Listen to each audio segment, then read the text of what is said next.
A very beautiful morning, my dear students. Today, our topic is lesson number 3, the desert. Desert plants also adapt themselves to the life they lead.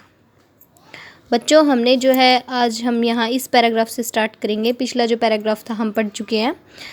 तो आज हम यहाँ से देखते हैं कि desert plant जो होते हैं अडेप्ट देमसेल्व्स, खुद को जो है अडेप्ट कर लेते हैं. रेगिस्तानी पौधे उस जीवन के अनुसार अपने आप को समायोजित कर लेते हैं. दे लीड, जैसा वो बिताते हैं. Cactus plant store water in the thick stems. Cactus के पौधे अपने तनों से पानी को इकट्ठा कर लेते हैं. Their roots lie close to the surface of the ground and quickly absorbs the moisture from the light rains that occasionally fall. कहता है कि जो उनकी रूट्स होती हैं, उनकी जो जड़ें होती हैं, ज़मीन की ऊपरी सतह के पास ही होती हैं और वो जल्दी ही हल्की वर्षा की नमी को भी सोख लेते हैं.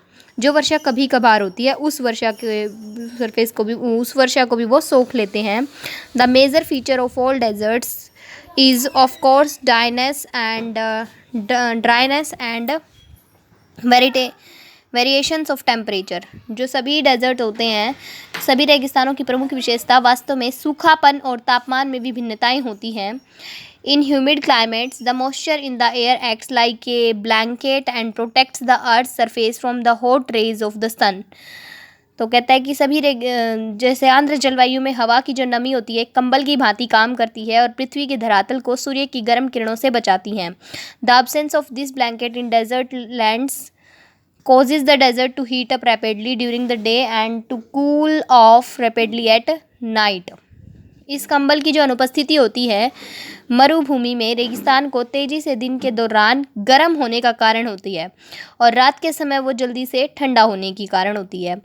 डेजर्ट में जो ये होती है ना मतलब अनुपस्थिति होती है, वो रेगिस्तान में जो क्या होता है तेज़ी से दिन के दौरान तो गर्म हो जाता है और रात के समय वो जल्दी ठंडा हो जाता है. इस वजह से वहाँ की जो भूमि है वो इस प्रकार की होती है. Deserts are an important part of nature's great plan. रेगिस्तान प्रकृति की महान योजना का महत्वपूर्ण हिस्सा होता है. They are there like the dense forests and the deep oceans.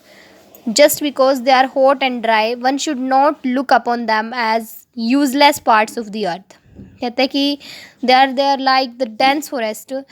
वो जो होते हैं उसी प्रकार होते हैं जैसे कि गहरे जंगल और गहरे समुद्र होते हैं. केवल इसीलिए क्योंकि वे गर्म और शुष्क होते हैं हम उन्हें पृथ्वी के निरर्थक हिस्सों के रूप में नहीं देखना चाहिए. हमें उन्हें बिल्कुल भी कि वो निरर्थक हिस्से हैं, ऐसा नहीं है. क्योंकि कुछ डेजर्ट जो होते हैं वहाँ पे गहरे जंगल भी मिल जाते हैं और गहरे समुद्र भी हो जाते हैं, तो इसलिए गर्म और शुष्क भी हो सकते हैं, तो उनको हम निरर्थक हिस्सों के रूप में नहीं देखेंगे.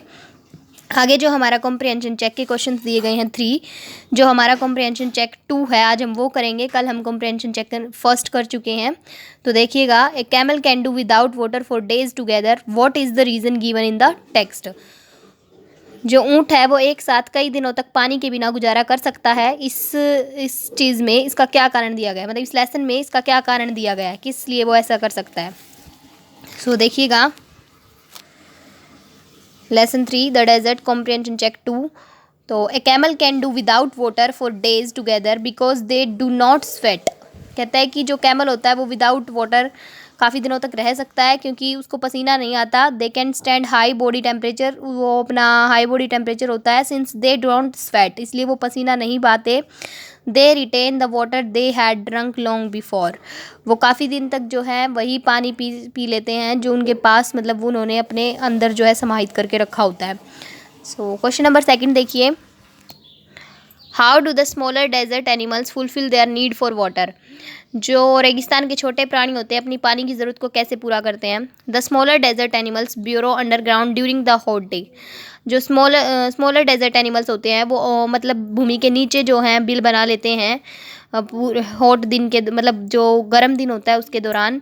दे come out at night to eat, वो खाने के लिए ही केवल रात को बाहर आते हैं. Some of them eat other animals, उनमें से कुछ जो है दूसरे एनिमल्स को खाते हैं. And get water from the moisture of their meet, और उनके मीट से ही जो है वाटर को प्राप्त कर, उनके मीट के मॉइस्चर से ही वो वाटर प्राप्त कर लेते हैं. अदर सीड प्लांट्स, दूसरे जो है पौधे खाते हैं. एंड सीड्स, बीज खाते हैं. And get water from the juices of these plants, और वो जो है पानी कहाँ से प्राप्त करते हैं? इन प्लांट्स का जो जूस निकलता है ना, जब वो उनको खाते हैं प्लांट्स को, तो थोड़ा थोड़ा जो जूसेस निकलते हैं प्लांट्स में से, पानी निकलता है, उससे ही वो अपना पानी प्राप्त करते हैं।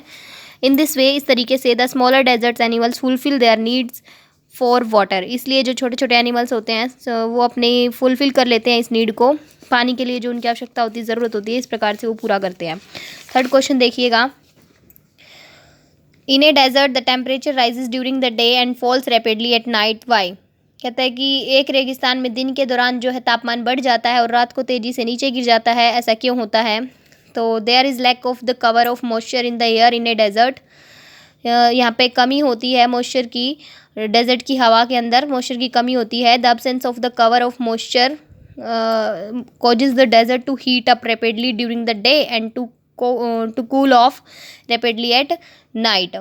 तो इस प्रकार से जल्दी ही दिन के दौरान तो जो है हीट हो जाती है और रात के दौरान जल्दी ही ठंडी हो जाती है। इस वजह से वहाँ के रेगिस्तान का जो दिन का तापमान है वो ज़्यादा बढ़ जाता है और रात को जो है गिर जाता है मॉइस्चर की कमी के कारण। सो आज हमने ये कॉम्प्रहेंशन चेक 2 भी कर लिया है। कल हम इसका जो एक्सरसाइज वो करेंगे, नेक्स्ट इसकी जो एक्सरसाइज है आगे वो हम कल करेंगे। Thank you, have a nice day.